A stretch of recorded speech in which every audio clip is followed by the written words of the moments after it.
Hi everyone, welcome to our channel. So చాలా updates ఉన్నాయండి. Live మామూలుగా కాదు, నైట్ మిడ్ నైట్, అలాగే నిన్న మార్నింగ్ నుంచి నైట్ వరకు జరిగింది. నిన్న ఎపిసోడ్లో రాలేదు, మొన్న నామినేషన్సే వచ్చాయి.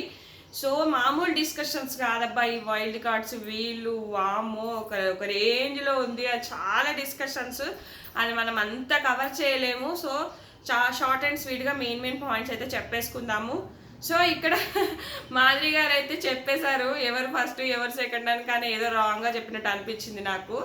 సో భరణి ఇమ్ము టాప్ 2 అంట, అలాగే తనుజ టాప్ 3 అంట, అలాగే సంజన అండ్ పవన్ కళ్యాణ్ వీళ్ళు టాప్ 4, 5 అని చెప్పారు. కానీ ఏమో భరణి గారు టాప్ 1 అనడం నాకు ఎందుకో అనిపించలేదు. తనుజ ఉంటుంది కదా, తనుజ తర్వాత కళ్యాణ్ ఉంటాడు కదా, మరి ఇమాన్యుయల్ అయితే ఇప్పటి వరకు ఓటింగ్లో రాలేదు. మరి ఆయన ఓటింగ్ ఎట్లుంటుందో తెలియదు. సో అలా చెప్పింది లేదో ఆమెకు తెలిసినంతలో. వీళ్ళంతా చక్కగా చూడరబ్బా Bigg Boss, only memes reels చూసి వస్తారు. దాన్ని బట్టే ఈ కళ్యాణ్ని బ్లేమ్ చేయడం కానీ తనుజాని అనడం కానీ, వీళ్ళు సీరియస్గా ఎపిసోడ్ చూడరు. అలాగే శ్రీజని తీసేయడం కూడా వరస్టే, ఎందుకంటే శ్రీజ మారింది.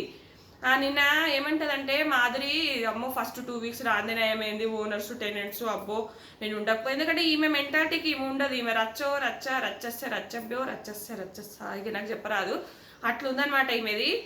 దివ్యతోని కూడా అనవసరంగా లొల్లి వేసుకుంటుంది. అక్కడ ఏం లేదు, ఫుడ్ మానిటర్గా నాకు చెప్పాలి కదా వేసుకునే ముందు. ఆమె ఎగ్ దోశ వేసుకొని మళ్ళీ కర్రీ వేసుకొని తినడం ఏంది అని చెప్పేసి అడిగితే ఆమె కోపం వచ్చింది, చాలా లొల్లి చేసింది. వరస్ట్గా ఫేస్ ఎక్స్ప్రెషన్స్ పెట్టుకుంటూ నాకు మానిటర్ వద్దు, నేనే మానిటర్స్ పెట్టుకోనికి రాలేదు, ఇవన్నీ ఇట్లా చెప్పేస్తుంది అనమాట. అంటే వరస్ట్గా అక్కడ మొత్తం డీగ్రేడ్ చేసి, ఎదుటోళ్ళని తక్కువ చేసి, గట్టిగా అరిచి తిప్పుకుంటూ కుల్లాల లొల్లిల దగ్గర చేసినట్టుగా చేస్తుంది ఆమె బిహేవియర్. అట్లుంది లొల్లి అయితే. సో చాలా డిస్కషన్స్ అబ్బా. ఇంకా పవన్ కళ్యాణ్ రీతు కూడా చాలాసేపు మాట్లాడుకుంటారు, ఎవరేంటి ఏంది అనేది. శ్రీజ ఎందుకు వెళ్ళిపోయింది, శ్రీజ రీతు అంటది అరే కామెడీ ఇలాంటివి అన్నీ ఉండాలి, సో ఒకటేలాగా కూడా ఉండకూడదు, కామెడీ ఉంటే ఉండొచ్చా అన్నట్టుగా పవన్ కళ్యాణ్ కూడా చెప్తాడు. ఇవన్నీ చాలా. ఇంకా ఇమ్ముతో అయేషా చాలాసేపు డిస్కషన్స్ తనుజ గురించి, తనుజ ఫేకు, ఇక్కడ బాండింగ్స్ అన్నీ కట్ చేస్తా, బాండింగ్స్ అన్ని బ్రేక్ చేస్తా, సో ఎవరెవరు ఫేకు, ఇవన్నీ ఒక మాదిరి డిస్కషన్స్ కావు అసలు, ఒక రేంజ్లో.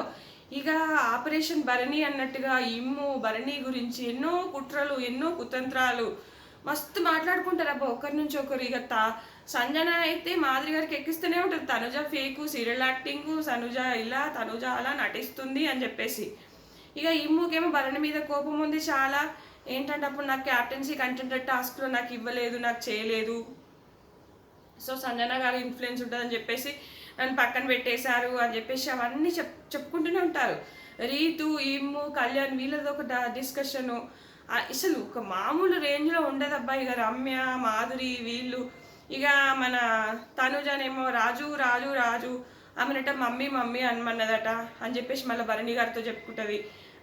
మళ్ళీ ఈమె మొత్తం ఈమె పక్కన చిన్న కూతురులాగా పడుకుంటుంది నైట్. మనకు ఆ ఫుడ్ మీకు అర్థం కాలేదు కదా, తనుజ పడుకుంటుంది ఆమె మీద, మాధురి మీద చిన్నపిల్లలాగా పోయి. ఈమె ఏంటో మళ్ళీ ఏదో ఒక సీరియల్ యాక్టింగే, తనుజ చేసేది సీరియల్ యాక్టింగే, అది మీకు తెలుస్తుందా?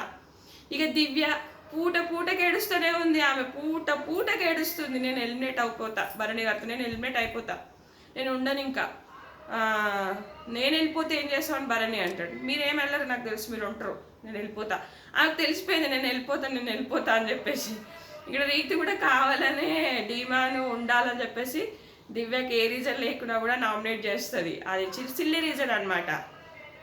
సో ఇట్లా ఒక నాటి డిస్కషన్స్ కావు, అన్ని 6-7 గంటల డిస్కషన్. మనం ఏం చెప్తాం, వీళ్ళు ఇదన్నారు వాళ్ళు అదన్నారు అంటే 1 గంట 2 గంటలైనా కూడా ఇక అందరూ పార్ట్ 1, పార్ట్ 2, పార్ట్ 3 చెప్పుకుంటూ పోతా ఉన్నారు. ఇక భరణితో ఇమ్ము డిస్కషన్ మామూలుగా, రామురాతుడు ఏంటి అలా మాట్లాడుతున్నాడు, వాడు మారిపోయాడు, వాడు ఫస్ట్లా లేడు, వాడు ఇలా లేడు, అసలు వాడు ఏం చెప్తున్నాడు ఏమో, మళ్ళీ నాగసారి దగ్గరికి పోయి నాకు ఏం గుర్తులేదు, నాకు అది గుర్తులేదు అని చెప్పేస్తూ ఉంటాడు.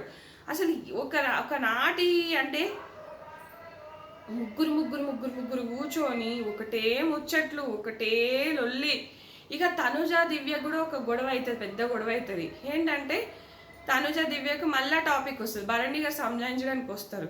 కాదు తనుజ, నేను ఆ రోజు నీకు అడిగాను కదా, నీకు హెల్ప్ చేశాను కాబట్టి నన్ను కూడా తీయకని చెప్పాను కదా అంటే తనుజ ఏమంటది, జస్ట్ మనం కన్వర్జేషన్ చేసుకున్నాం, నీకు మాట ఇవ్వలే కదా అంటది.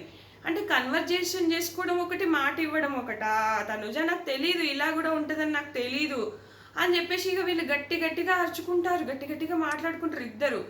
మాట్లాడుకోగానే ఇక అసలు ఏం చేయాలో అర్థం కాక భరణి గారు వస్తారు. ఏంటి మళ్ళీ ఎందుకు మీరు గొడవ వేసుకుంటున్నారు, మళ్ళీ ఎందుకు ఇలా ఉంటున్నారు, అందరూ మనల్ని టార్గెట్ చేస్తున్నప్పుడు మనం ముగ్గురం ఒకటవుదాం, మనం ముగ్గురం ఒకటే ఆడితే బాగుంటుంది. మనలో మనం లొల్లి పెట్టుకుంటే ఏంటి, కచ్చరా ఏంది, లొల్లేంది, మీరు సైలెంట్గా ఉండండి, ఏం లేదు ఏం లేదు, జస్ట్ కన్వర్జేషన్లో వాయిస్ రేజ్ అవుతుంది అంటది. మాధురి కూడా అదే చెప్తుంది, ఏం మళ్ళీ లొల్లి ఏంటి గట్టి గట్టిగా అరుచుకుంటున్నారంటే ఇక వీళ్ళు దాని గురించి చాలాసేపు మాట్లాడుకుంటారు. అయితే ఇక దివ్య అంటది, అయితే మాట ఇవ్వడం ఒకటి, ఇట్లా మాట్లాడుకోవడం ఒకట, నాకు తెలియదు తనుజ ఇవన్నీ అని చెప్పేసి.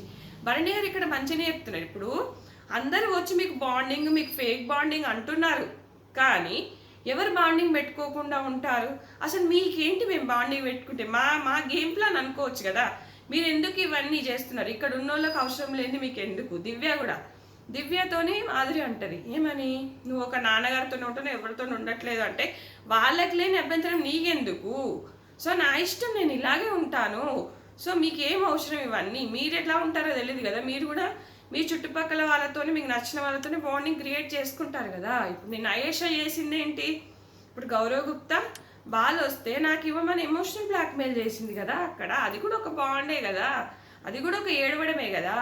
సో ఏదైనా కావచ్చు. సో వీళ్ళు ఏంటంటే భరణి గారు వీళ్ళు ముగ్గురు ఒకటే ఆడాలి, వీళ్ళని బ్లేమ్ చేస్తున్నారు కాబట్టి, అంతేగాని వీళ్ళు విడిపోయి కొట్లాట పెట్టుకొని కాదు కదా.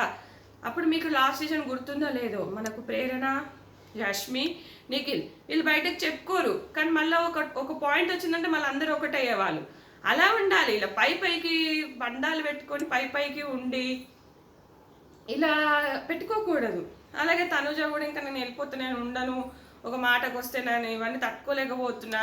యాక్చువల్గా తనుజకు ఒకటి వచ్చేసింది అయేషా మీద, అక్కడ ఇమ్ము అంటాడు వైల్డ్ కార్డ్స్ని చూసి జోక్ చేస్తూ ఉంటుంటే ఈమెకు ఆటోమేటిక్గా తెలియకుండానే ఒక జెలస్ వచ్చేస్తుంది ఈ తనుజకి.